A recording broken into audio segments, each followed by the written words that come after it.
They said no one would survive that storm.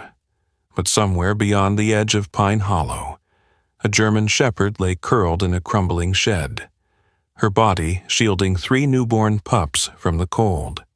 She had been abandoned, forgotten, left to die, and yet she waited. Not for rescue, not for pity, but for something she didn't even understand: hope. What happened next didn't just save her. It changed the heart of a boy who hadn't spoken in months, and reminded an entire town what it means to stay when everyone else walks away. Before we begin this unforgettable story, would you mind sharing where you're from in the comments? And if stories of love, loyalty, and second chances move you, please give this video a like and consider subscribing. Pine Hollow, Oregon. Late December. The wind whipped low through the pines, laced with ice and silence, as if the forest itself held its breath. Pine Hollow, a small town tucked against the northern slope of the Cascade Mountains, was buried beneath fresh snow that fell heavy the night before. The air was crisp, dry, and sharp, like broken glass, under that pale blue winter sky. Everything seemed to pause, except one trembling figure at the tree line. Sierra's breath rose in small clouds. The 5-year-old German shepherd stood tall despite the tremor in her legs. Her sable and tan fur was thick but matted along her ribs. Her eyes, amber gold and wide with worry, kept flicking toward the man who had driven her there. A rope, frayed and stained, wrapped around her neck and was tied tightly to a rotting fence post beside an old storage shed. She shifted her weight slowly, belly low, heavy with life not yet born. Cliff Reynolds, a man in his early 40s with oil-stained hands and cigarette-stiff breath, adjusted the ball cap on his head. He was the kind of man whose voice always sounded like a grunt, and whose gaze never stayed too long in one place. Life had taught him not to care. He learned that lesson young, passed down by a father who'd said dogs were tools, not family. Cliff muttered something under his breath, tossed a half-empty bag of dry kibble on the snow, then turned back toward his truck. He didn't look at her again. The engine groaned and coughed into life. Sierra pulled slightly against the rope, but it held. The red pickup truck spun snow from its tires and disappeared into the forest road, its tail lights swallowed by pines. The wind picked up, inside the old shed behind her. The wood creaked and groaned, its roof sagged under snow, but it was the only shelter in sight. Sierra sniffed the air, ears pinned back. Her body told her what was coming. The time was close. Down the slope from where Sierra lay tied, in a small cabin nestled near the base of Willow Creek, a boy sat cross-legged by the window. His name was Caleb Miller. At 10 years old, Caleb had the quiet air of someone much older. His brown hair always curled at the edges, and his gray eyes were the kind that seemed to be looking past people instead of at them. Since the day his mother left him at his grandparents' door after the divorce, he had stopped speaking more than a few sentences at a time. Instead, he drew. Piles of sketchbooks lined the floor beside his bed, pages filled with trees, cabins, and creatures that never looked away. His grandparents, Nora and Howard Miller, were kind and patient. Nora, a retired art teacher, left notes and warm biscuits by his door. Howard, a stoic ex-forester, showed love through tasks, chopping firewood, mending the roof, fixing the heater. But nothing filled the silence that Caleb carried like a second skin. On this particular afternoon, he wrapped a scarf loosely around his neck, grabbed his sketchpad and charcoal, and slipped out the back door. He always went to the same place, a fallen log near the edge of the woods where he could hear the creek and be alone.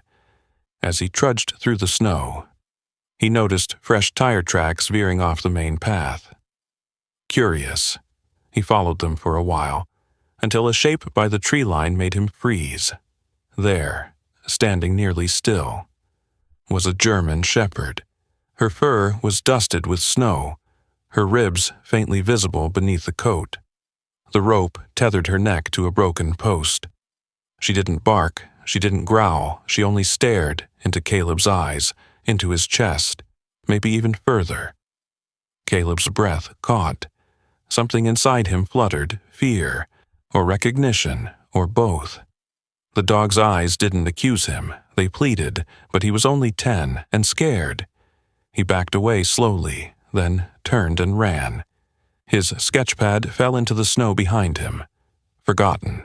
The sky dimmed earlier than usual as a storm crept in from the west. Sierra, alone now, tugged once more at the rope until it frayed enough to break, with a soft whimper. She staggered toward the shed. It smelled of rust, old hay, and mildew, but it was warmer than the wind. Inside, beneath the collapsed roof, was a dry corner behind a broken bench. She circled 3 times, her legs shaking, and lay down. Outside, snow began to fall again, and within an hour.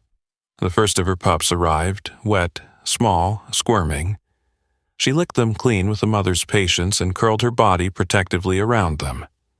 3 of them, each with tiny paws and closed eyes, nestled into her warmth.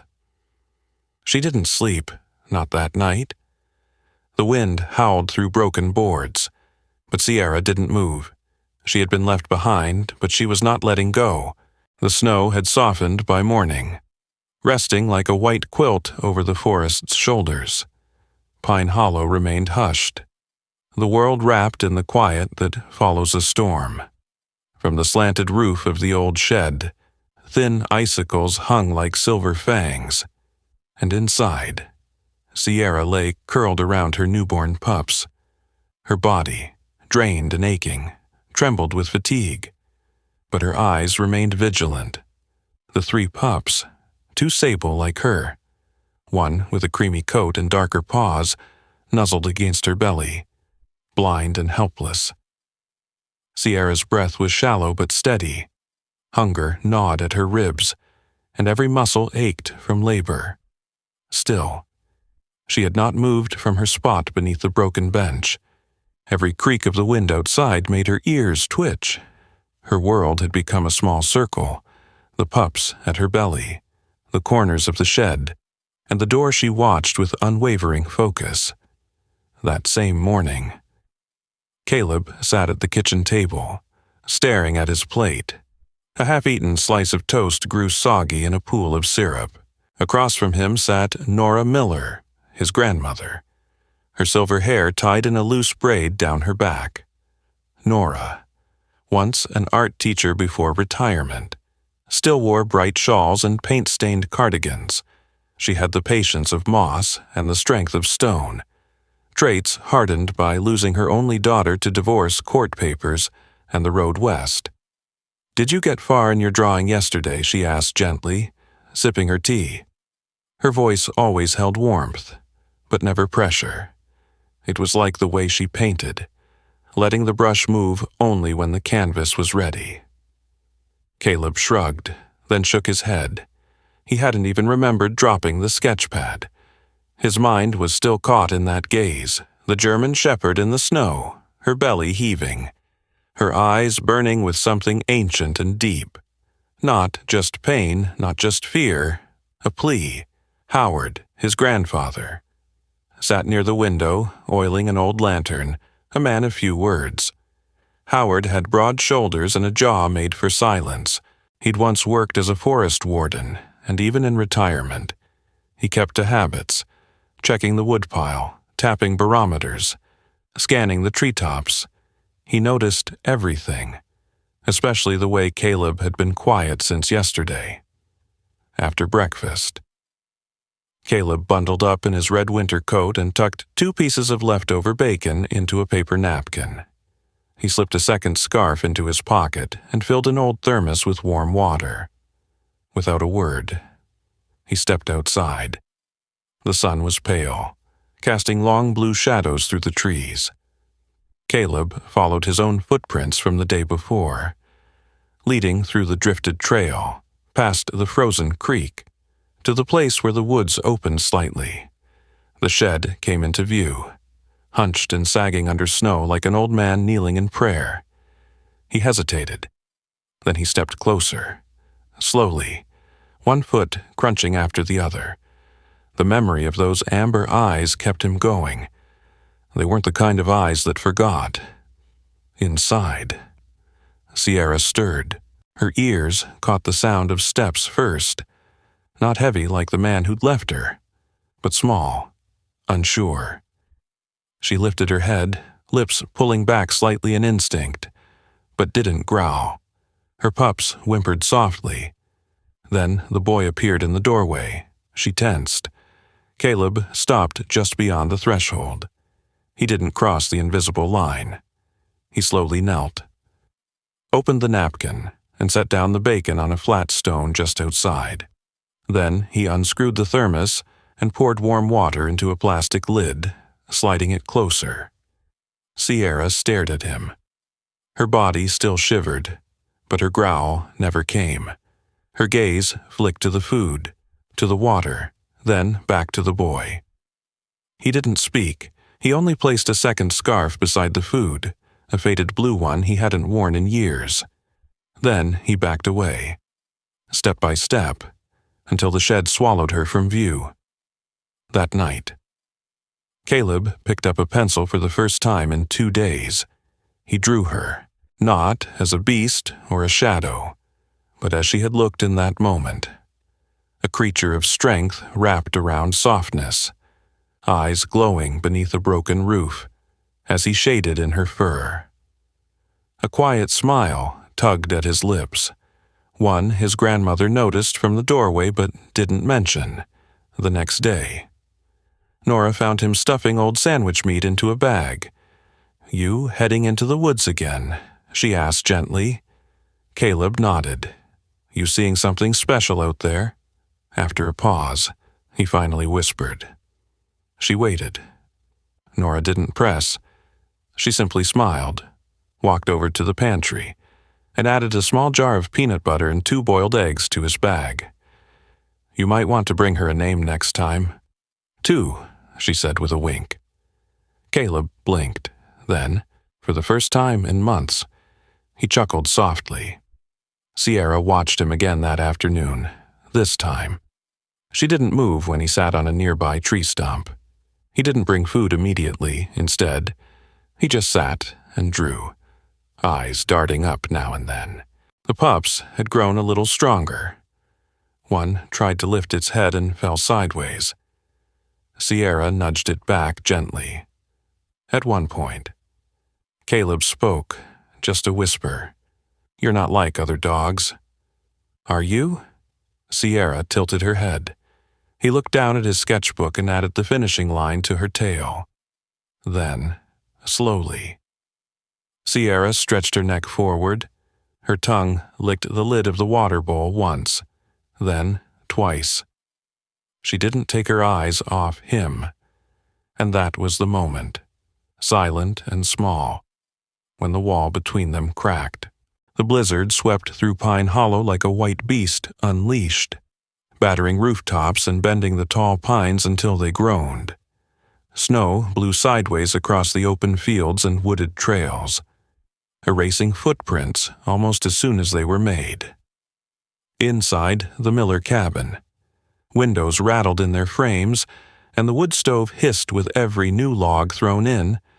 The storm had settled in to stay.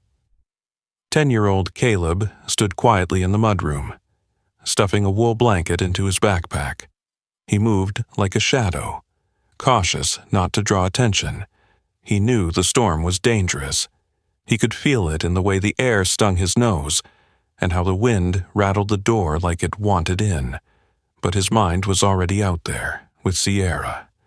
He had seen the way her body curled tightly around her pups, the way her fur had been stiff with frost even then. He couldn't leave her out there. Not tonight.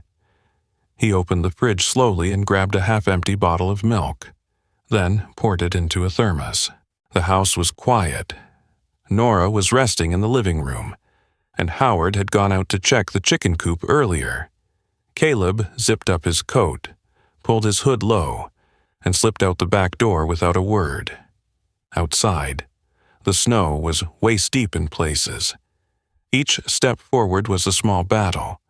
The storm howled like something wild and grieving. But Caleb kept going, guided by memory and a thread of loyalty he didn't fully understand. It took him longer than usual to reach the clearing where the old shed stood, barely visible beneath its weight of snow. Inside, Sierra raised her head. Her body was pressed close to her puppies, who trembled faintly against her belly. Her ears twitched, but she didn't growl. The boy had come back. She watched him as he crept inside, his cheeks red and raw from the cold. Caleb knelt beside her, placing the blanket down carefully and pulling it over her hind legs and the pups. He unscrewed the thermos cap and placed it in front of her, full of warm milk. Sierra hesitated for a moment, then leaned forward, lapping slowly. Then, something unexpected happened, as Caleb adjusted the corner of the blanket to better shield her flank. Sierra shifted her weight, leaned her head forward, and gently laid her muzzle on his lap. It wasn't cautious or desperate. It was trust, quiet and complete. Caleb froze, stunned by the warmth of her breath against his coat. His lips parted before he even realized it. "She's not like the others," he whispered. She waited. It was the first full sentence he had spoken since the day his mother had left him standing on the front porch of this cabin, suitcase in hand, words locked in his throat like stones. But this moment felt different. It didn't need explanations. The connection between him and Sierra required no defense. As he sat there in the shed, hand resting gently on her head, he felt the storm rage around them but no longer inside him, back at the house. Howard returned from the coop with snow crusted on his boots and beard. He stomped off the ice and was just about to head back inside when something caught his eye. A patch of missing quilt from the bin in the mudroom. He frowned. Caleb's coat was gone. Grabbing his flashlight, Howard followed the trail of faint footprints leading out into the woods. They were fresh, the snow not yet reclaiming them.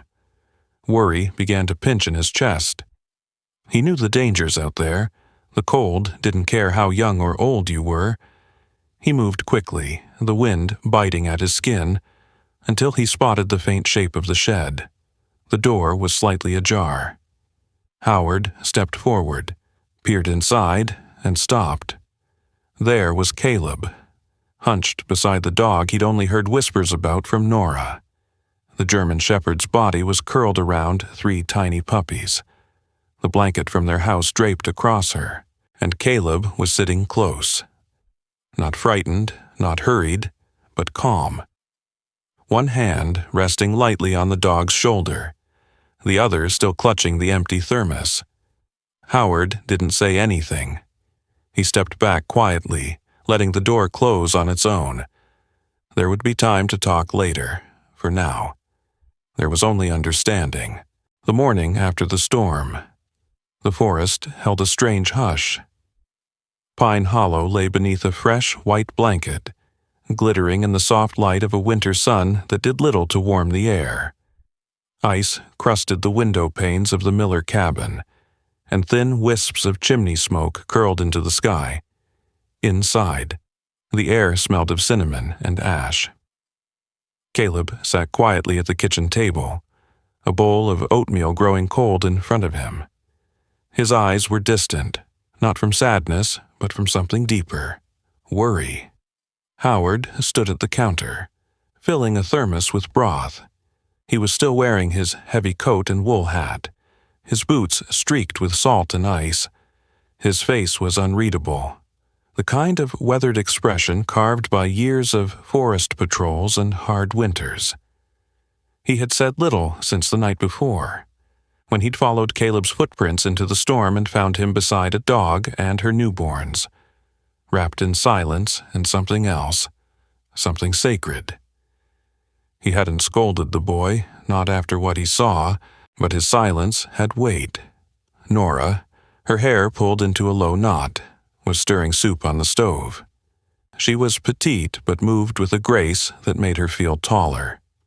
Her life had been full of quiet caregiving, students, family, neighbors, and grief had passed through her like the seasons, hard but temporary. She watched her husband glance toward the door, then at Caleb. "She's still out there?" she asked gently. Caleb nodded, eyes on his spoon. Howard sighed, then turned toward them. "We can't leave them out there another night. The little one's too weak. He's not keeping up with the others." At that, Caleb looked up sharply. His mouth opened, as if to ask how Howard knew, but he didn't speak. He didn't have to. Howard reached over and placed a hand on the boy's shoulder. Rough, solid, firm in a way that said, "I see what you see now." By the time they reached the shed, the sky was a dull pewter and clouds were threatening another round of snow. The old structure looked worse in daylight, roof buckled. One wall bowed inward, frost hanging from every beam. Inside. Sierra raised her head the moment they stepped in. Her fur was dull from cold and exhaustion, but her eyes were as alert as ever. Her pups, nestled beneath her, stirred weakly. Howard crouched beside them. He had seen many litters in his time, on ranches, in rescue shelters, even abandoned on park trails. He knew what to look for. One pup, the smallest, was breathing irregularly, its chest rising and falling in sharp, uneven bursts. It was a creamy-colored runt. Eyes still shut, legs limp. He looked at Sierra. "She knows." He murmured. Sierra shifted, gently nudging the tiny one closer with her snout. Caleb sat beside her, laying the blanket over the pups. He didn't flinch when she moved. He had stopped flinching days ago. "We need to bring them in," Howard said, voice low. "All of them." It took the better part of the afternoon to make a proper space in the barn, warm straw, heating lamps, an insulated corner where Sierra and her pups could rest. Nora stayed inside preparing a makeshift formula from goat milk and a dropper. Caleb helped carry the pups one by one, wrapped in towels, while Howard carried Sierra gently in his arms. She didn't resist. Her legs were too stiff from the cold, and something in her understood the shift. By dusk, the smallest pup was resting in a shoebox lined with warm cloths and hot water bottles. Nora crouched beside it, coaxing tiny sips of milk between shallow breaths. "Come on, little one," she whispered, voice trembling for the first time in years.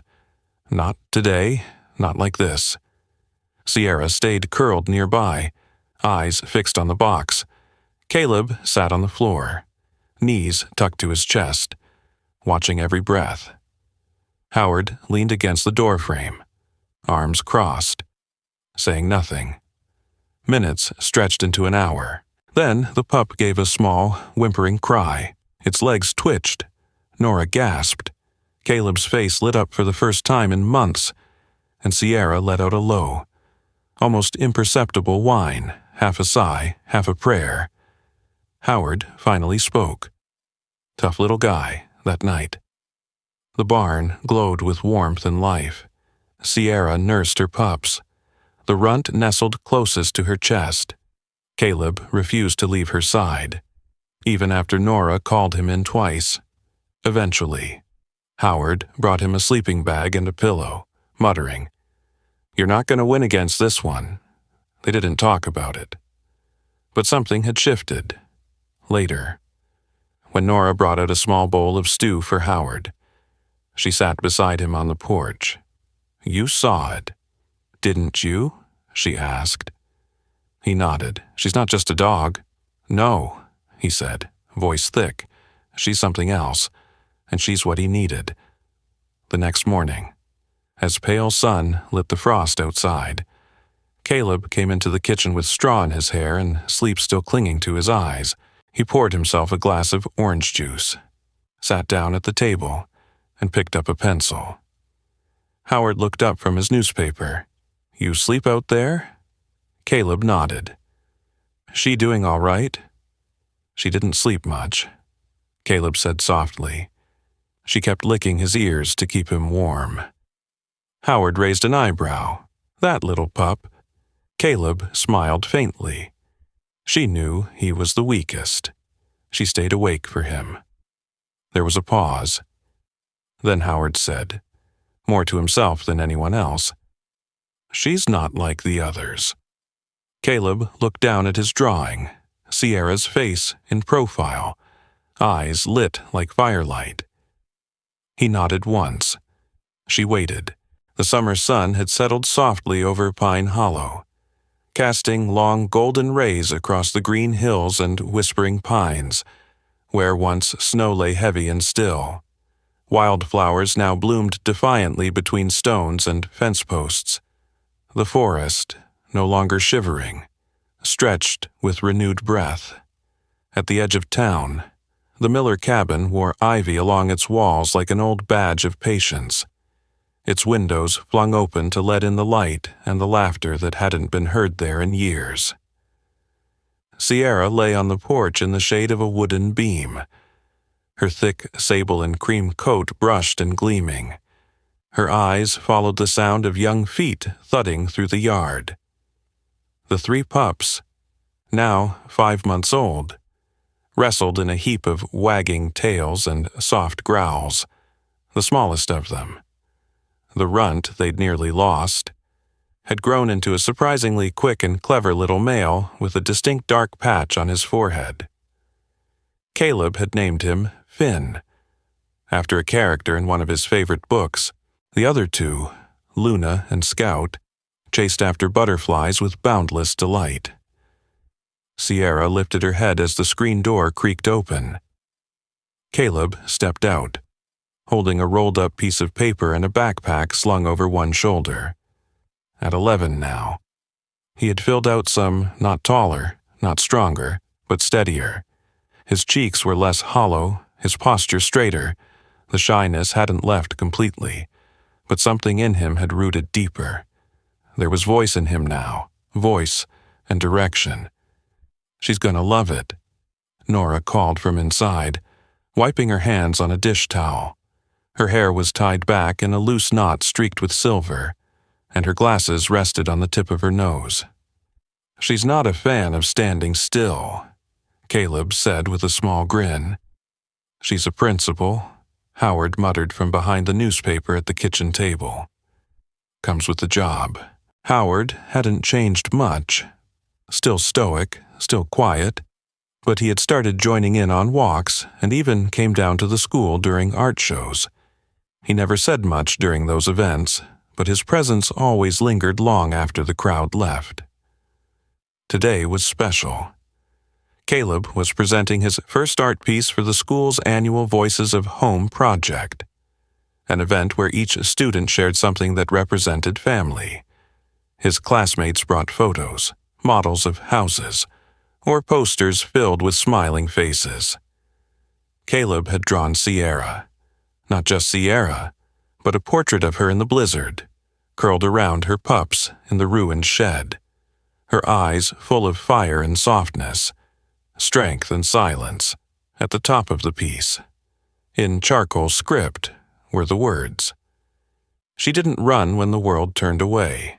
When he arrived at school that afternoon, the gym was full of voices. Children lined the walls with their displays. Parents drifted from one table to the next. Some faces were familiar. Others were newer to town. One woman in particular stood out. Her name was Melissa Dwyer, a therapist who had recently moved to Pine Hollow from Eugene. She was in her mid-30s, medium height, with short auburn curls and soft freckles across her cheeks. Melissa had a calm, slow way of speaking, like someone who weighed her words carefully.